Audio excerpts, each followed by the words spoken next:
Hello, तो कैसे हैं आप सभी लोग। स्वागत है आप सभी लोगों का मेरे ब्लॉग में। पूरा दिन का मेरा काम ख़त्म हो गया। सब कुछ करने के बाद इस वक्त मैं अपना रील्स बनाती हूँ। मैंने रील्स बनाई, फिर आप लोगों के साथ थोड़ी देर में जो जुड़ती हूँ। ब्लॉगिंग करना ज़रूरी होता है और ब्लॉग करने के लिए मैं बैठी हूँ। जैसा कि मैंने पहले भी बताया, मुझे खाना बनाना, घर की हर बातें जो होती हैं वो ब्लॉगिंग में कर नहीं पाती, क्योंकि मुझसे होता ही नहीं। मैं कोशिश करती हूँ कि करूँ, और उस ब्लॉग में बहुत लोगों को मैंने देखा कि बहुत ज़्यादा व्यूज़ भी आते हैं। लेकिन मेरा मानना है कि कुछ चीज़ें जो हैं वो हमेशा सार्वजनिक इतने भी मत हो जाइए कि फिर आपका वो हो जाए। तो मैं बहुत सारे बड़े बड़े ब्लॉगर्स को भी आजकल देख रही हूँ कि किस तरह की छीछा लेदर उन लोगों के बीच मची है। अब सच क्या है झूठ क्या है उसके बारे में मैं नहीं बता सकती, लेकिन मैं देख रही हूँ सबका छीछा लेदर मचा हुआ है और अपने ही घर का उन लोगों ने कबाड़ा मचा के रखा है। एक दूसरे की इज्जत को इतनी गंदी तरीके से उन लोगों ने उछाल रखा है कि मैं क्या ही बोलूँ। यूट्यूबर हैं वो लोग, बहुत बहुत मेहनत की होगी उन लोगों ने कि इतना आगे बढ़े वो लोग और इतने ऊंचे पायदान पे पहुँचे। लेकिन यहाँ आकर जो वो लोग कर रहे हैं मुझे देखकर बिल्कुल भी अच्छा नहीं लगता। पैसा ज़रूरी है लाइफ में, लेकिन इतना भी ज़रूरी नहीं है कि हम अपनी इज्जत को सरेआम नीलाम कर दें। तो ये मुझे लगता है कि ये सब ना बहुत ज़्यादा हो जाता है। तो मैं देख रही हूँ बड़े ब्लॉगर जो हैं सब लोगों को देख रही हूँ आपस में ही वो लोग अपना व्यूज़ बढ़ाने के लिए, मुझे तो यही लगता है, बाकी कुछ नहीं, कि अपने व्यूअर्स को बढ़ाने के लिए और अपने पैसे के लिए वो लोग किस हद तक चले जाते हैं। तो ये मैं उन लोगों से बस यही कहना चाहूँगी कि वो लोग इस हद पे न जाएं, क्योंकि पैसा कमा लेंगे, कल को बहुत सारी ऐसी बातें होती हैं जो कि फिर जीवन में आगे चल के परेशानी का सबब बन सकता है। क्योंकि जब आप इतना कुछ परोस रहे हो मार्केट में, तो फिर लोगों को आदत पड़ जाएगी वही सब देखने के लिए। तो फिर एक हद के बाद आप आगे पब्लिक को क्या दिखाओगे और पब्लिक क्या देखना पसंद करेगी।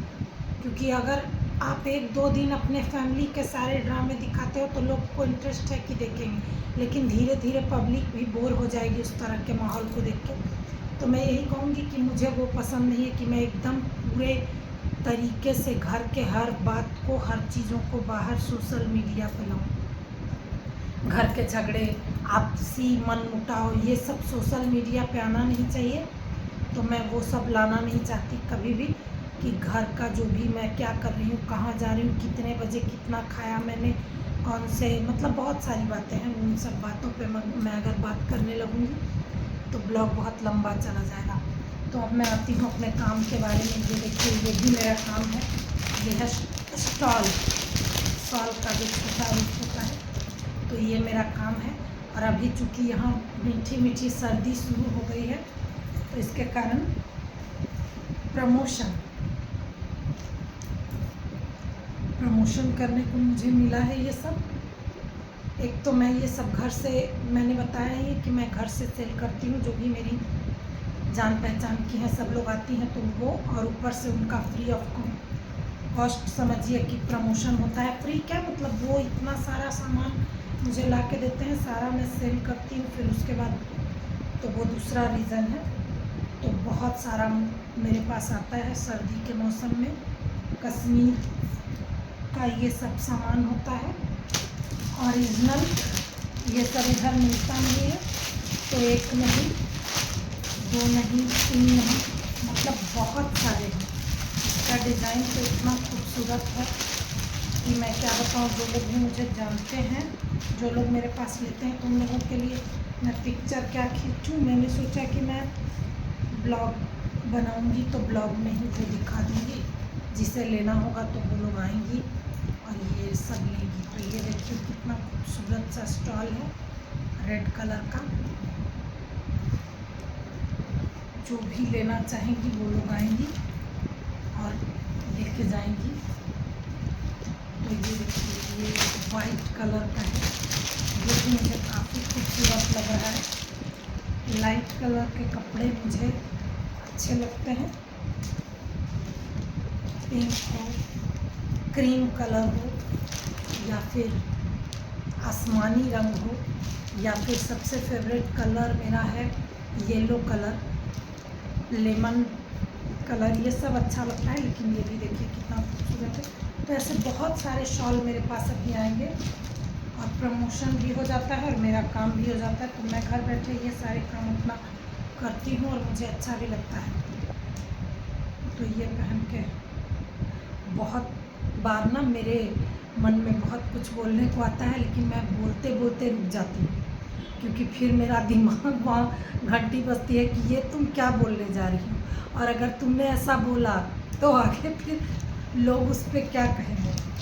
क्योंकि मैं कभी कभी बहुत ज़्यादा हंसने वाली बातें भी करती हूँ, तो मैं बोलते बोलते रुक जाती हूँ कि अगर मैंने बोला तो फिर जो आप लोग हैं वो फिर आप लोग मुझे ट्रोल कर देंगे, या फिर मैं ये क्या बोलने जा रही हूँ।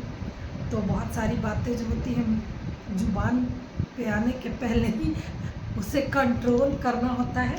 जैसे अभी कुछ मेरे दिमाग में आया था, मैं बोलने वाली थी, लेकिन अचानक दिमाग की घंटी बज गई कि अरे तुम कैमरे पे हो और तुम क्या बोलने जा रही हो, ये बोलोगी तो फिर तुम ट्रोल हो जाओगी।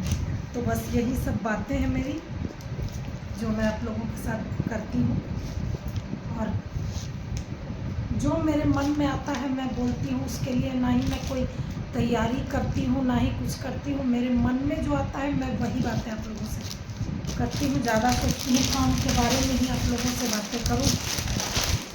और आप लोग बताइएगा कि मेरा रील्स आप लोगों को कैसा लग रहा है। आजकल मेरे फॉलोवर्स तो 1.5 लाख के करीब होने जा रहे हैं, लेकिन व्यूज़ देख के मुझे लगता है कि बाकी लोग कहाँ चले गए हैं, दिखाई नहीं देते हैं, या फेसबुक की कोई सेटिंग है जिसकी वजह से सभी लोग नहीं आते। तो ये मुझे थोड़ा सा अजीब लगता है कि आजकल हो क्या गया है, व्यूज़ बहुत घट गए हैं। और मुझे लगता है कि मेरा ही नहीं, सभी का पता नहीं क्या चल रहा है, मुझे कुछ समझ नहीं आता है। लेकिन चलिए, काम तो करना ही है। 100 लोग भी देखेंगे फिर भी करूँगी, क्योंकि मैंने इतनी मेहनत की है, तो बीच में से मैं छोड़ नहीं सकती। तो वो मैं करने के लिए कभी वो नहीं कर सकती हूँ कि छोड़ूंगी। इतना आगे बढ़ के मैं घबराऊंगी नहीं, क्योंकि जिसने हार मान ली वो हार गया। मान लो तो हार है, ठान लो तो जीत है। तो देखते हैं आगे क्या होता है। मेहनत करना अपने हाथ में है, बाकी ईश्वर के हाथ में है। सफलता दे या विफलता दे, उसके आगे हम लोगों की एक नहीं चलती। तो आप लोग प्लीज़ मेरे वीडियो को देखिए, लाइक और शेयर कीजिए और कमेंट कीजिए, और बताइए कि आप लोगों को मेरा वीडियो कैसा लगता है, रील्स कैसा लगता है। और इसी तरह से मेरा सपोर्ट करते रहिए। आप लोगों का बहुत बहुत धन्यवाद। आप लोग अपना कीमती समय निकाल के मेरे वीडियो को देखते हैं, उसके लिए के साथ